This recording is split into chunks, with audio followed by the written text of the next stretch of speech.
Welcome to the No BS Short-Term Rental Podcast, an unfiltered look into the global vacation and short-term rental industry. I'm Mateo Bradford. And I'm John Stokinger. And this is our podcast. We bring the right people to the table at the right time, giving you an inside view and take on the short-term rental industry like no other podcast can. Good morning, Mateo. How are you? Good morning, brother. I'm okay, man. I'm hanging in there. How are you? I'm hot. I just got back from walking on a beach. I'm in Siesta Key as well. I'm in my rental car. So we're swapping, I'm not in an IHOP parking lot like you were a couple weeks ago. It's really, but you I never am really lived until you've recorded a podcast in an IHOP parking lot. Yeah, public beach access though in Siesta Key. Recording here because there were some bars. I could actually go ahead and get some reception here. So this is where we're doing it. I like it. I was gonna put the digital background up, but now you got a nice view and everyone that's actually watching video. So other than me, take me out and it's a pretty nice view. But there's always something wrong with me. But episode, I don't know, it's 24, season 2, 24 or 25. I can't even remember. They're knocking them out. I'm excited about it. Yeah, we have an awesome guest. I'm having a good time. Yeah, great guest today. I'm excited. We're back in to the pricing, the rev management, the dynamic pricing conversations. That's but with a different company and an amazing guest. Yeah. And it's super excited. I kind of want to just kind of jump into it here. I want to introduce the one and the only Anurag Verma, the co-founder of PriceLabs. Thanks so much for joining us today. Welcome to the show. Thank you so much, guys. Thank you so much for having me. And clear blue skies behind you. That's good to see. Yeah, it's blue right now. I think it's going to be about 90. Life's rough. All right. Well, you're in Chicago, so I'm sure you were going through the same heat that we were in Fort Wayne. Like it was 55, like the whole week leading up to me coming down here. It rained for like a month straight, and then it was just like. And I know. It has been amazing. It hasn't broken 90 yet. We're supposed to break 90 for the first day on Saturday, or actually sometime this week, and it's supposed to break 90. We haven't broken 90 yet. It's crazy, but it was so nice. It was wonderful for being in the Midwest and just having some nice weather. I know. I will take that over single digits. Yes.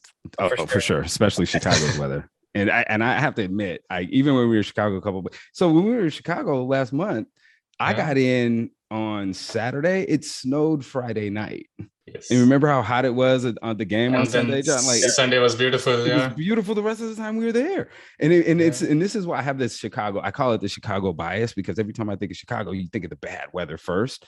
But actually, when I was flying in on Saturday, I was like, you flew in, you saw the coastline. I was like, this city is beautiful. Like it really, really is. So shout out to Chicago. I'm working on my bias. I definitely need to come spend some time in the summer because it is gorgeous up there. It really is. I love the architecture. The architecture in Chicago is just amazing. Like I want to go down. I have not done the river architecture cruise. And I really want to go ahead and do that because done it 3 or 4 times, and yes, it's worth doing 3 or 4 times. It doesn't lose its effect. All right, next time. I mean, over 9 years, but yeah.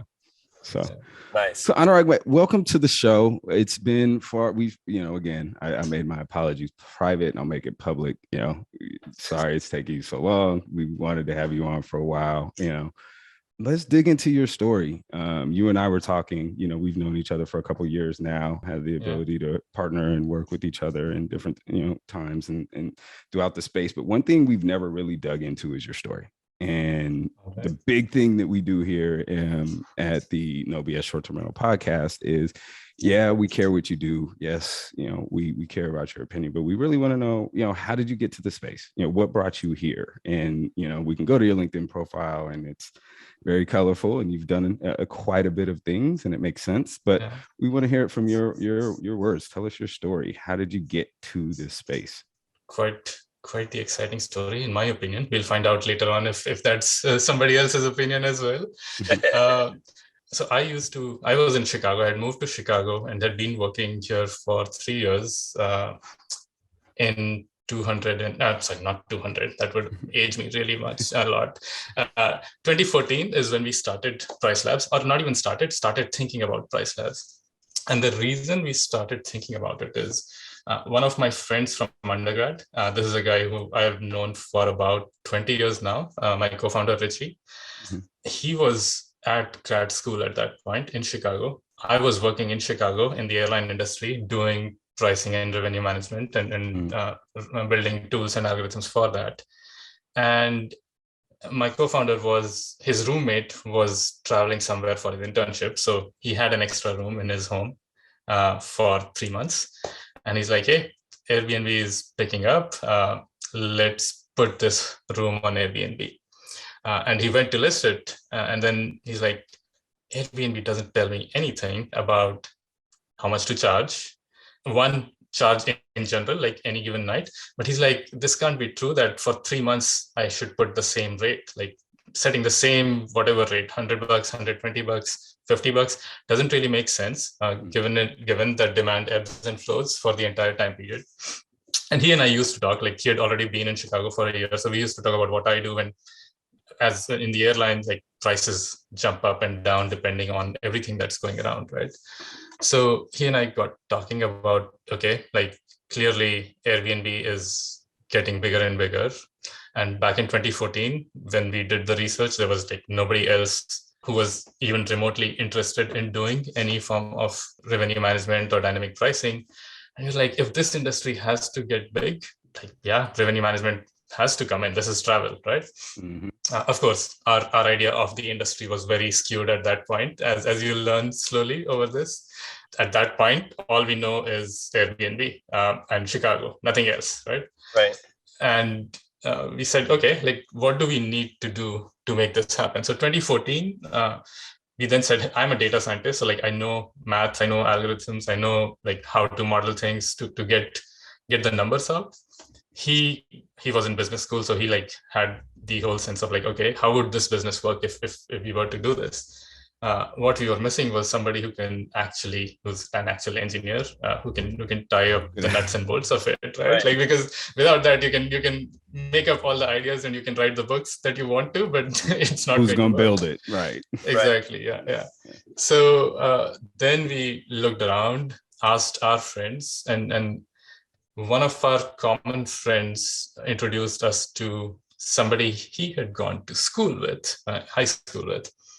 And we met this guy and this is my third co-founder, Sana. We met him in a coffee shop for the first time and sort of explained to him what we are trying to do. And he's a hardcore engineer and he's like, okay.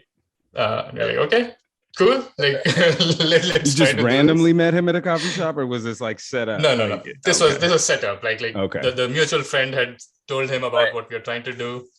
We were like, okay, yeah, like we do need somebody who can actually build something and not just think about things. But it was that, like, okay, go ahead and get him to agree to come. You're like, this is our plan. This is what we want to do. And he's like, sure. It was a pretty easy buy-in for him. It was a pretty easy buy-in. And I'll go into why it was an easy buy-in for everybody almost. For the first 3.5 to 4 years, we did PriceLabs part-time. So we held on to our full-time jobs and did this part-time. So it wasn't like we were asking him to leave whatever he's doing. He had a kid at that point already. We were like, hey, drop everything, like take this plunge with us. We were like, hey, whatever time you have, if you can help us build something, let's let the three of us be the co-founders and start figuring out what to do. So 2014, I think May is when we kind of said, okay, I think we have some sort of a plan of like how to make this work. Spend the next 3 months, more or less, making something for Chicago. We said, hey, like we can't really go build something for the entire world. Let's see, like we know Chicago well. Let's see what would it take to make a pricing algorithm for the Chicago market. So spent 3 months doing that, rolled out our product in August of 2014. Which was crazy. Our website looked like it was made by a 5-year-old because, well, not 5-year-old, but maybe like somebody a little older, because the engineering co-founder was a backend engineer. I was the data scientist. I was making the algorithms. Front end. Right. And so Richie, who's at business school, he's like, okay, I guess that leaves the front end to build. So he learned in whatever 2-3 weeks, whatever needed to be done to make UI work. And literally it was UI work, not look pretty, not do anything else, just make it work kind of a thing. And we put it out and we said, okay, let's see what will happen. And the crazy part was that we had already started reaching out to people in Chicago to say like, hey, like through Reddit or whatever forums to say like, hey, looking for Airbnb hosts at that point, right? And some people did sign up and they said, okay, I'm willing to try it. And no matter how bad it looked, it was solving a problem for them. So they were like fairly happy with it. And you're like, okay, this is great. Let's keep building on it. Let's keep improving it. Let's keep iterating. Did that for another year and a half. Actually, no, did that for another 2 years before we. Now, just 2 years just in Chicago still? So yeah, 2014, all of 2014 is just in Chicago. 2015 is when we said, okay, like this thing seems to be working in Chicago. We have our results, we have our numbers, whatever needs to be done. And then we said, okay, what do we need to make it work everywhere in the world, right? Like we had two options at that point. One is go market by market. And second is to say, hey, like can we build something that looks at data for every specific market and comes up with price recommendations for any given market. And again, it's the three of us. We generally, all three of us were engineers. One of them was also doing business school. So we were like, hey, like doing this market by market and like evaluating it would be crazy. We don't have like an army of people looking at markets. We're like, truly the right thing to do for us is to figure out how to make this work no matter where it is. And that was one of our first very early differentiators in this industry. It still is one of the differentiators. I think there are plenty of markets where we are the only pricing provider that can work, right? So back in 2015, we made that call to say, hey, let's make something that will work, that's agnostic to, that's not hand tailored to a particular location. It should work everywhere, right? It's not like it's coming up with the same price recommendation no matter where you are. It's looking at very localized data, but then it can work anywhere.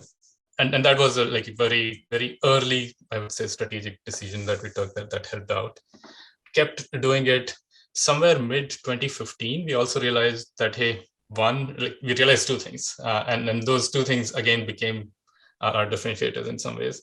One, the industry is not Airbnb. Yep. Airbnb is a tiny slice of the industry. No disrespect to Airbnb, but that's a fact, right? Like that's a huge sticking point, right? Yeah. Even right now, it's not. Yeah, but think about us in 2014, have no exposure to the short-term rental industry. We are all coming from airlines or whatnot. And at that point, you see what's in news and you go by that, right? And that's what we saw. And then we started talking to people and people were like, hey, like, sure, you do this with Airbnb right now. Can you also do this with Vrbo? Can you do this with Booking.com? And then somebody else came along and said, hey, really? If you want to do something serious in this, you should go integrate with channel managers and property management systems. Right. So that's a big shift that happened very early on for us to say, oh, the industry is not the urban Airbnb, like that's a slice, but that's not everything there is.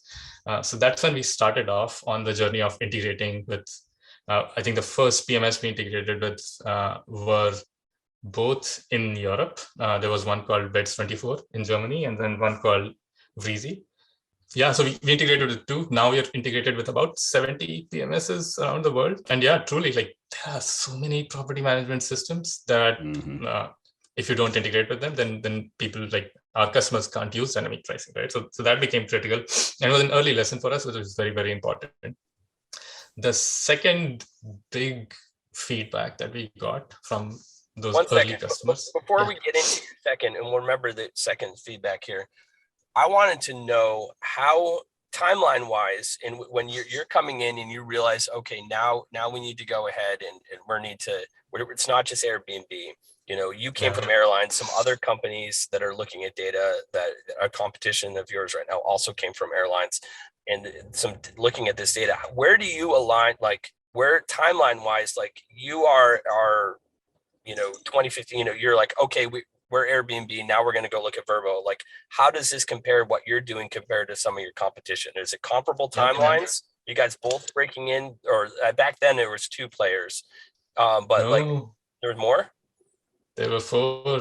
Well, Yeah. tell us, Really? like, what is Speak this? on it. Yeah. Like, Tell John to right shut now, up. Let's go. there isn't necessarily, so talk to us about like who's sneaking in, because it's like you guys are going, everyone's after the same, market share. So how are you positioning yourself early, and like you have some differentiators, but like who's coming and striking first in certain things? Yeah. So there were 2014, by when we started thinking about building PriceLabs, there was no product out there. 2014 fall, by the time we launched, Beyond Pricing had launched a month before. Oh, wow. A company called Everbooked. I don't know if you guys remember this name. No. A company called Everbooked, I think, launched a month later. Okay. And then, or somewhere around that. And in 2015, I think another company called Smart Host. I think that was the name. Smart Host. They launched as well. So there were 4 companies back then. Everbooked in 2016 or 2017 sort of more or less wasn't getting far enough, or I don't know what the story was, but then Evolve acquired them. Okay. So, yeah. Smart Host was running into similar issues, and they were doing more, like they were not doing fully automated pricing. They were more doing very hands-on kind of engagements. So it wasn't necessarily scaling up as well, and they were acquired by Beyond Pricing. Okay. And so like 2016, I think there were 4 people, or 2015, 2016, that period, there were 4 companies that were in the industry in some ways. I'm trying to forget if there was a 5th one that I'm forgetting now totally, but yeah. And Beyond Pricing was the Beyond Pricing is probably like the one that made the most headway during that period. And the market that they primarily went to was Airbnb hosts, but then the second market, they probably were coming to the same realization. They were going to, they did a lot of early integrations with Escapia and a few other PMSs that were very well used in the very traditional vacation destinations in the US. Our approach to integrations was, if you have an API, we will integrate. If you don't have an API, we won't integrate. And then a lot of it so happened to be that a lot of European PMSs at that time had APIs that were open to integration, and we were like, okay, we'll go integrate with you. So like a lot of early market share for us was in Europe. Because they had open APIs, so it was easy for you to, and it was easier. And we're coming up with the same type of thing, on where I'm working with now with Hopper. It's like, okay, we can work like bandwidth, like, where are you going to go? Oh, it's easier to go ahead and connect with someone that has open API as opposed to building that on your end. It makes a total sense. All right. So thank you for sidetracking. You're back to point 2. No. Point 2, which I try to remember where I was. So one, I talked about, one benefit we had was we were worldwide. So like it automatically helped that we were integrating with PMS in Europe, and we were already available in Europe. So like a lot of our competition wasn't even available in Europe at that point. Second was that we figured out that, hey, Airbnb is not the industry. And third, big feedback we got, and I don't know if this was just us or if we were the ones who acted upon that feedback, was pricing is very personal. So we're back. Technical error on my part.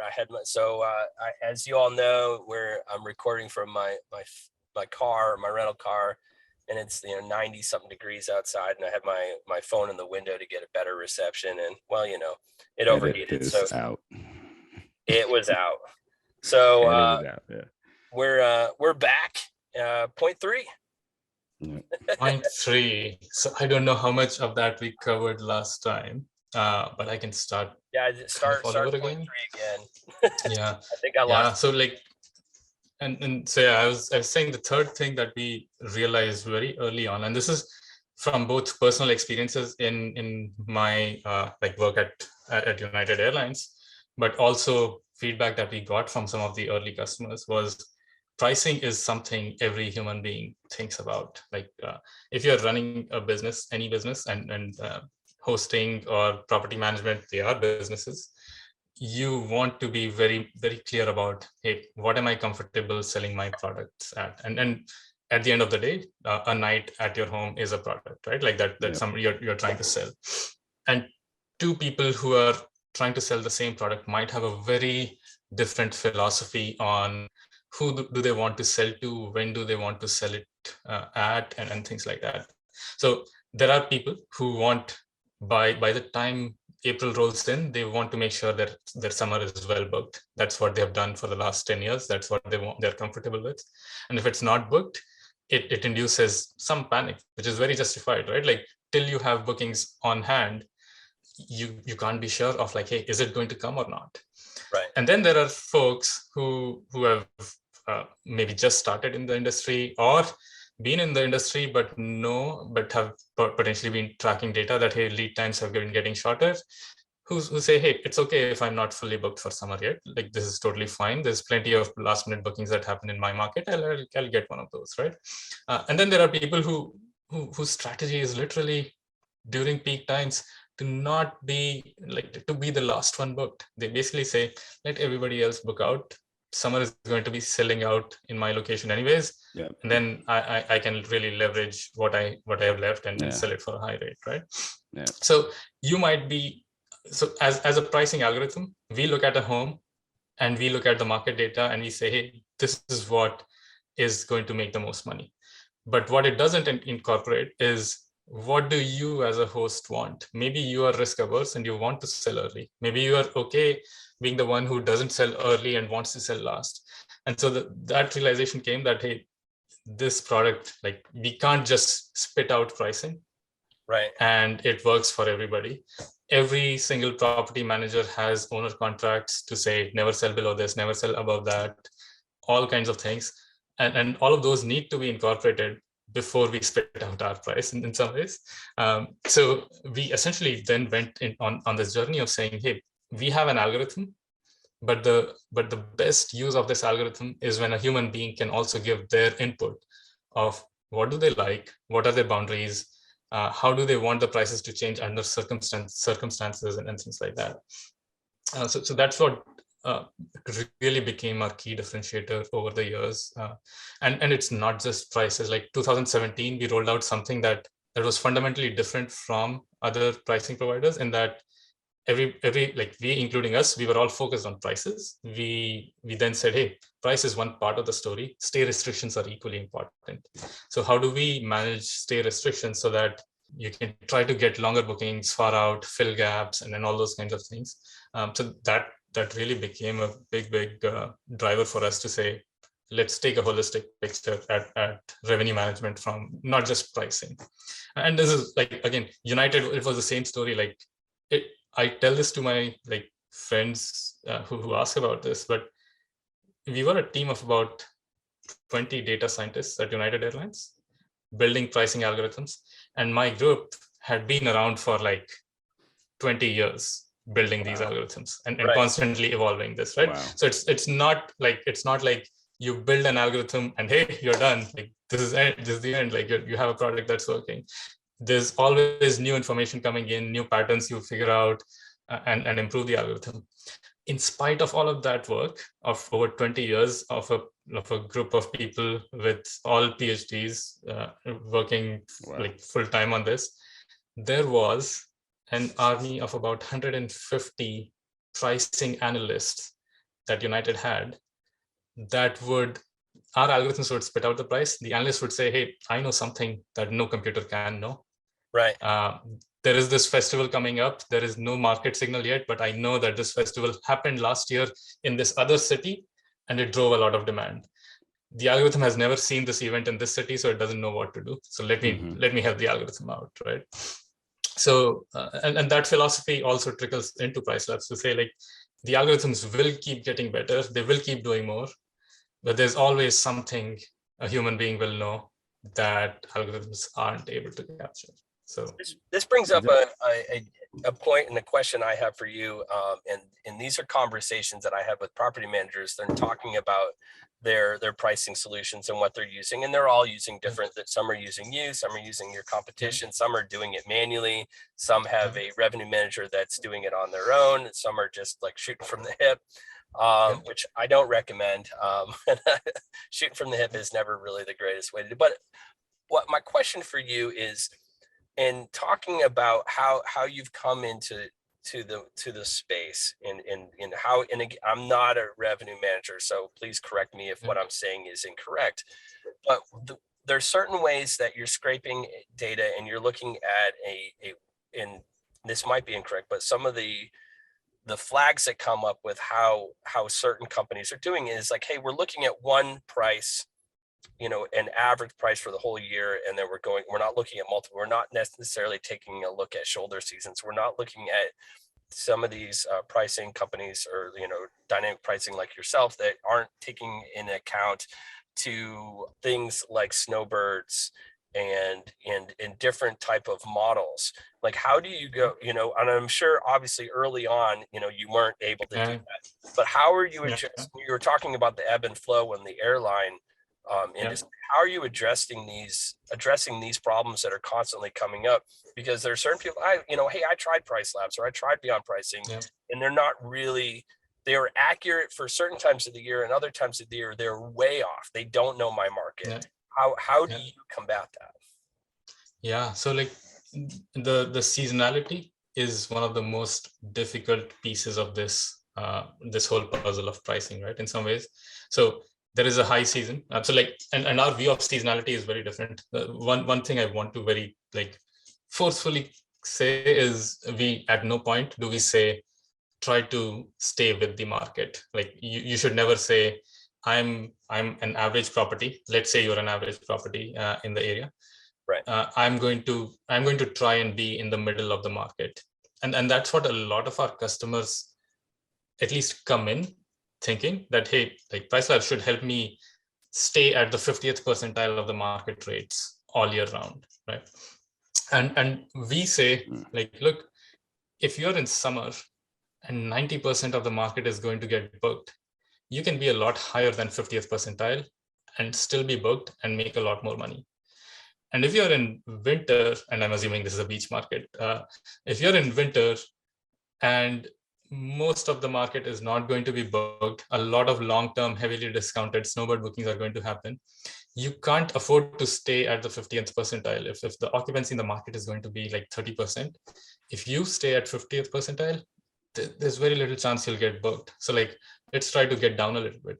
And then when there is shoulder season, when like it's not 30%, it's not 90%, it's somewhere in between, there is a right place in the market to be at to maximize.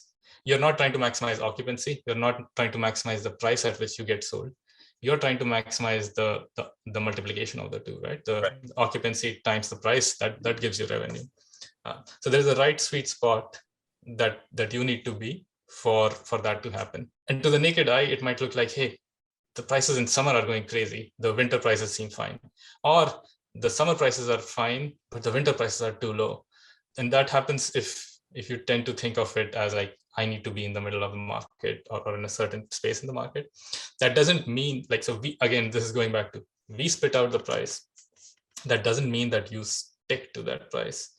Maybe getting down to the 20th percentile of the market during low season is too low for your comfort. In which case you, most our customers do, they put in a floor rate to say like, hey, sure, the market is not getting anything. I still don't want to go below this price, no matter how low the demand is, right? And then they look at that, and then the prices start looking a little better. So with any product, not just us, it's the same with Beyond, it's the same with anyone else. You have to look at what the algorithm spits out, and then you have to say, okay, what are my controls or my preferences of what's my lowest price, what's my highest price, and all those things.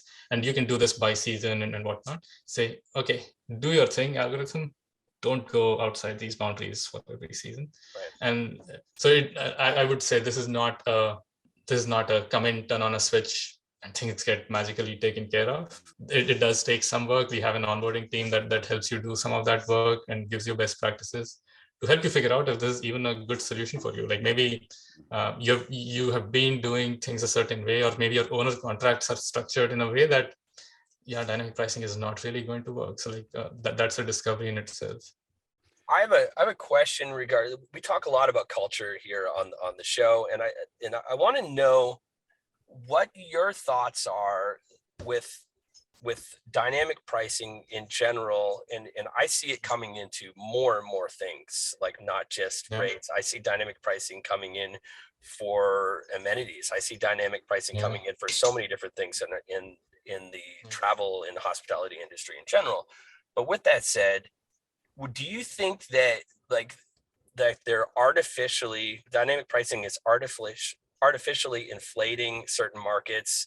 And with that, do you think, at certain times of the year, and we see it in real estate, we see it all the time with like a demand, that now like these homes that shouldn't be like 1.5 million, but they're still listed at that and they're still selling at that.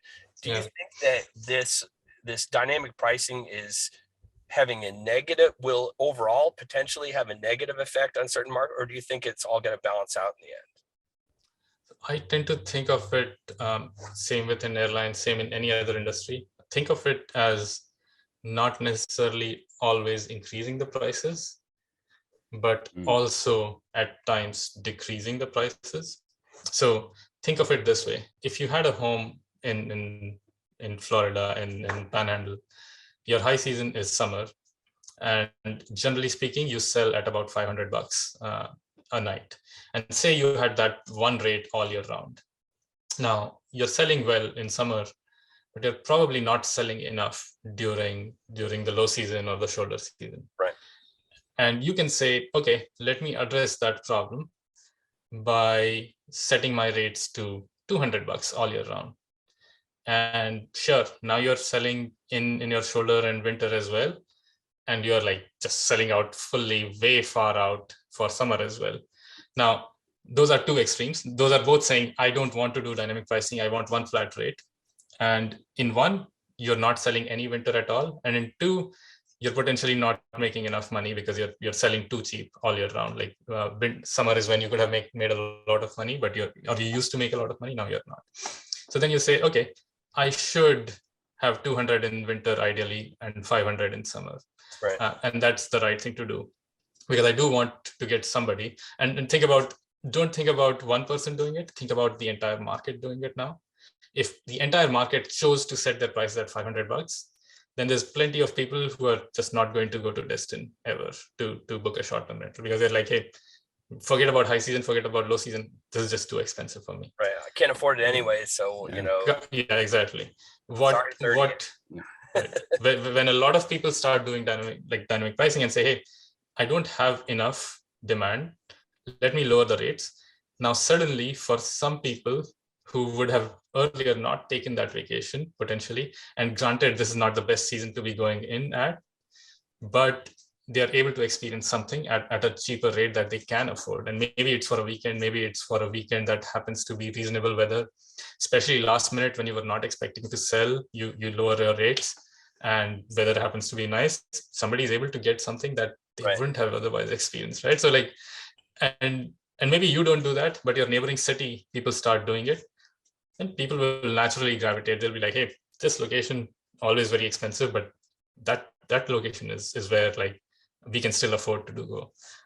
So there is that dynamic. And then of course, now summer is not going to be selling at 500. Summer is, because everything is getting booked, dynamic pricing will say, hey, sell it at 600, 700. And there you could say, earlier people who were able to experience a nice summer vacation for $500 can't experience this anymore.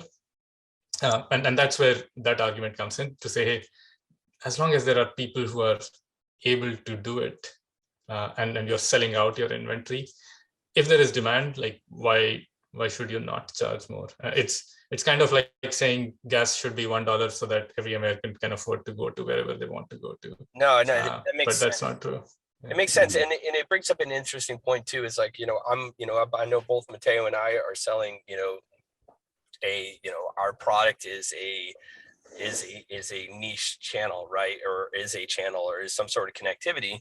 And, I'll go into a market. I ran into one yesterday. I was talking, they're like, hey, why would we need this, to work with, X, because we're already booked all the, well, if you're at full occupancy, you're leaving money on the table. Doing something wrong. Yeah. And they don't get that. Some do, some don't, then obviously. And so it feeds into your point of, there's money on the table, why not go ahead and get it? Interesting. So, and no, go ahead, Anurag. No. You should finish your talk. I have been. No, I speaking. I was going to the next question. So for me, my question is, we've talked about where we are, where we come from, where we are. Where do you see independent revenue management products going from here? Like, what's on the horizon? What's next? What are your customers saying that they want? I know, my experience as a property manager in full candor who uses your tool. There's always this growing list of what the customer wants, but you're also in a space where you're partnering with PMSs and other technologies too, right? To offer a consumer offering to the same customers. Like, what's the future look like for you? Where do you see PriceLabs going, and where do you see revenue management tools going in the near future? Yeah, so revenue management tools, I don't know if you were asking from the point of RPMS is going to become sort of all-in-one solution or not. I want to know what you think. Yeah, no, I want to know what you think. Yeah. My thought. No, my thought generally is revenue management systems generally tend to be very, very specialized.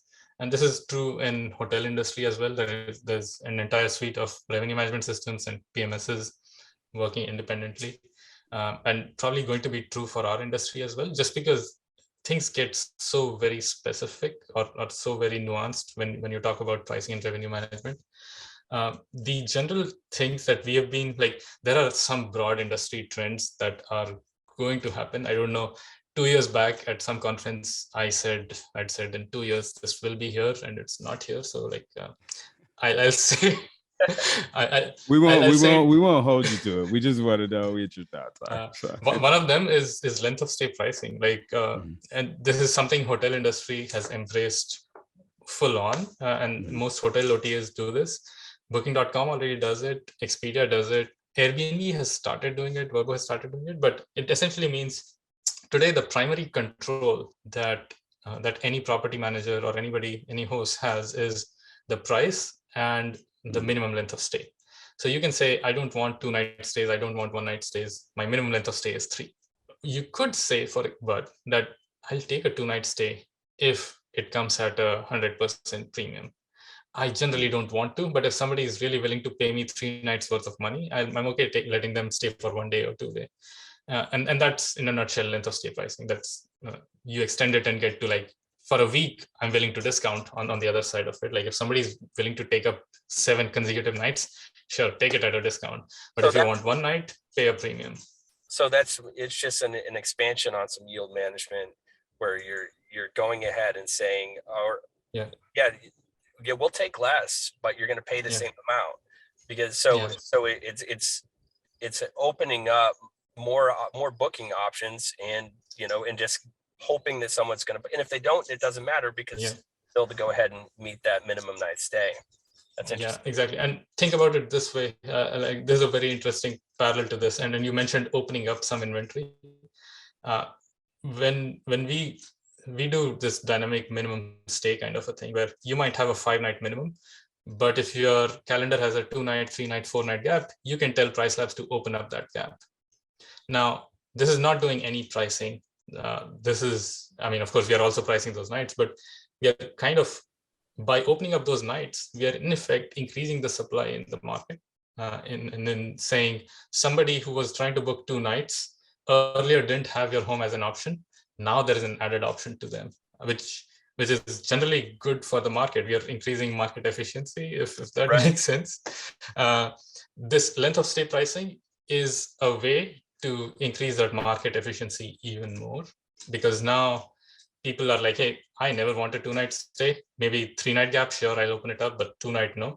Now they're like, I'll take it. I'll take 2 nights if they're willing to pay as much as 3, because that's what it's worth to me. Like there is an added hassle to a 2-night booking, and it pays off for it. Right. And it's would just sit there unoccupied anyways. It's not like, Exactly. it's just there, Yeah.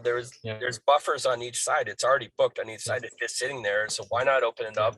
The only time that, I talk to, property managers look at those times as ways to go ahead and get maintenance done and do those things. That is true. And Yeah. it's very simple for them to go ahead and put a maintenance block on it. And Yeah.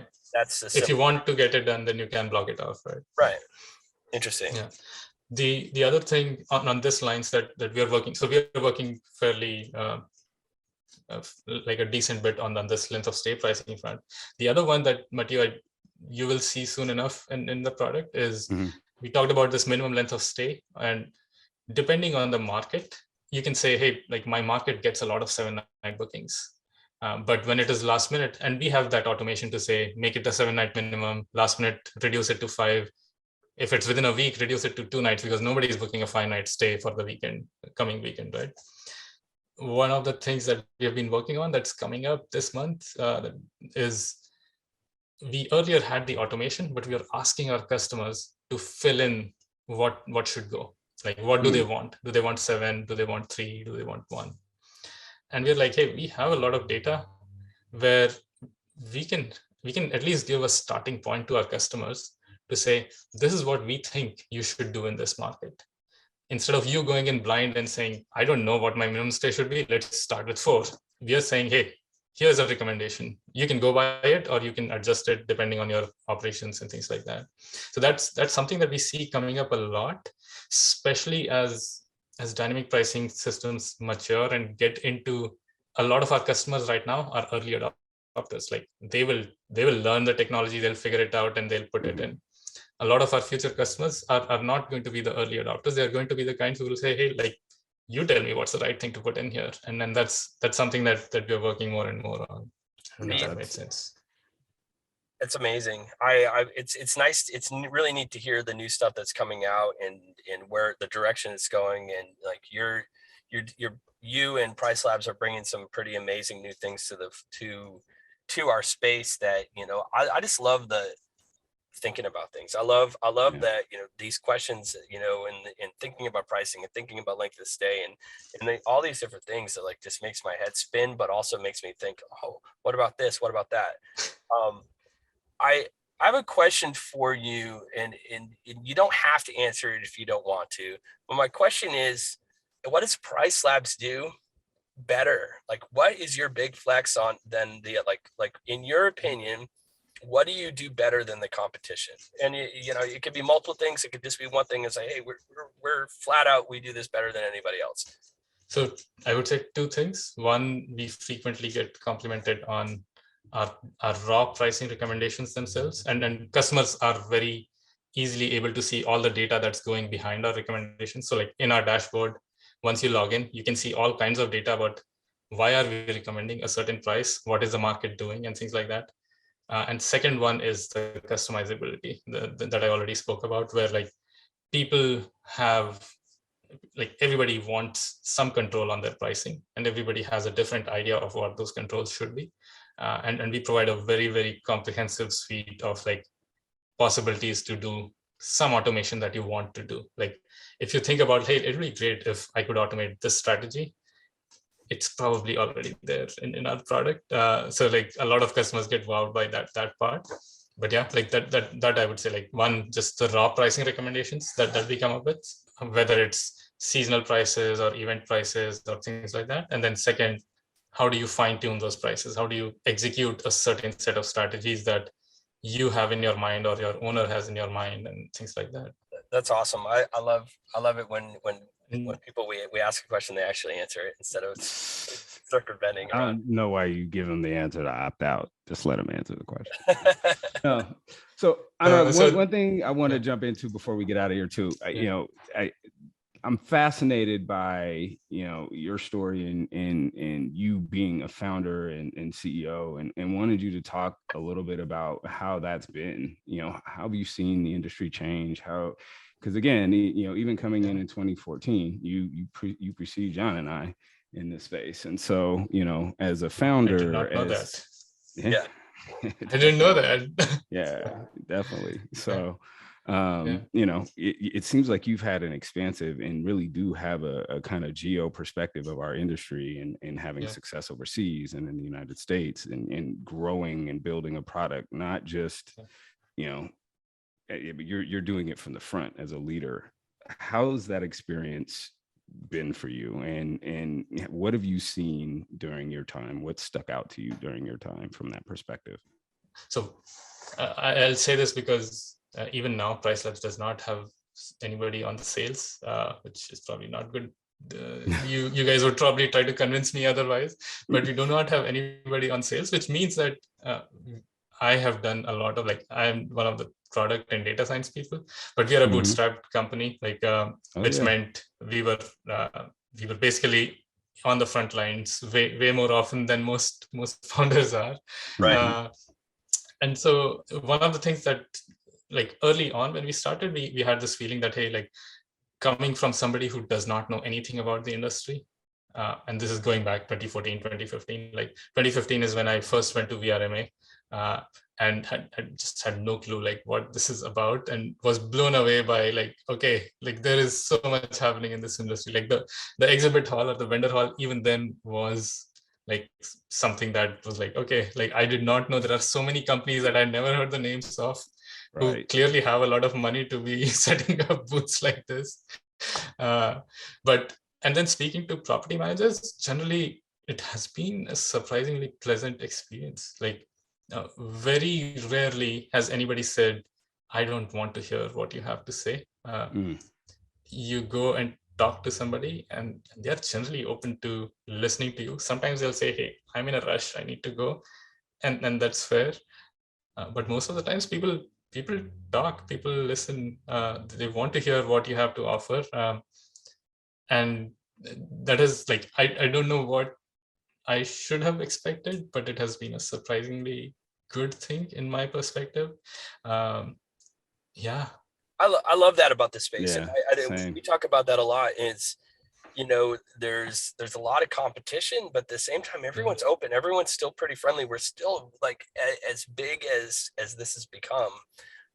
Everyone still is friendly for the most part, and that's amazing, and willing to share ideas. I was talking to a gentleman yesterday. Shout out to Adrian from Seabreeze. I know you're listening, Adrian. A big fan of the show. So we're chatting with him yesterday, and he was just saying, like, that was one of the things that really surprised him about our spaces. Like, you know, when he came into it, he'd ask some questions, and, you know, and then next thing you know, like, he'd be talking to a fellow property manager competition, and they'll go ahead and send him, you know, they'll send him like an example of their contract or something like that, and just share it openly with them, as, you know, so everyone, you know, rising tides raises all ships, you know, and that's what's wonderful about this space. I've seen this even on the vendor side of it. Like, I agree. Like all the pricing providers frequently do at VRMA sessions together about like some dynamic pricing education, something. And in the planning sessions, there is no like, hey, I want that topic or I want that topic. Everybody's like, this is the broad thing we want to cover. I'll take whatever fits well. Like, don't need to worry about who gets what, kind of a thing. Like, it's very collaborative that way. Yeah, it's been refreshing coming from different industries, you know, into this, and where it was, you know, cutthroat and, you know, tight-lipped stuff, and to come in here and have it be this way has been, it's a big reason why we're doing this pod today. It's like, we just love the people, we love the conversation, and sucking up as much knowledge as I possibly can, and it's what it's all about. Yeah, love it. Anurag, thanks so much for joining us, man. This has been great. Really appreciate you jumping on the pod with us today. How do anyone that wants to learn more about PriceLabs, you know, where should they go? We'll go ahead and put a link on the website, but, you know, do you have a special like splash page, or just direct them to the website? How should they connect to learn more? You can direct everybody to pricelabs.co, not .com. That's important. Mhm. Again, going back to the bootstrapped roots, the .com domain was always more expensive than we could afford. So we were like, not doing it, not doing it, not doing it. Same with that ease. Yeah, ask Anthony that story about Yeah, we were like, if we had raised funding early on, what would be the one thing? And I don't know if .com is even the answer. Like I don't Right. know if it even matters or not, but you're like, yeah, not happening anymore. Yeah. Well, there wasn't a ton of competition for the no BS short-term rental podcast.com. yeah, We were able to get that. You know, it's a real friggin' mouthful. So we didn't have to go .co, but yeah. But yeah, PriceLabs.co is the place to go to. If anybody is listening, and there's plenty of training material out there. If you just want to like listen into what revenue management is about or what dynamic pricing is about. If you want like very specific guidance, just there's a contact us page, reach out, and somebody from our team will set up a call with you. Awesome. Again, thanks so much for jumping on the pod. For you listeners that are listening and weekly listeners, if you haven't left a review, please go to our Apple podcast review site, leave a review to actually type something up. I love the 5-star reviews, but leave a little blurb. That would be amazing. And until next week, thanks guys.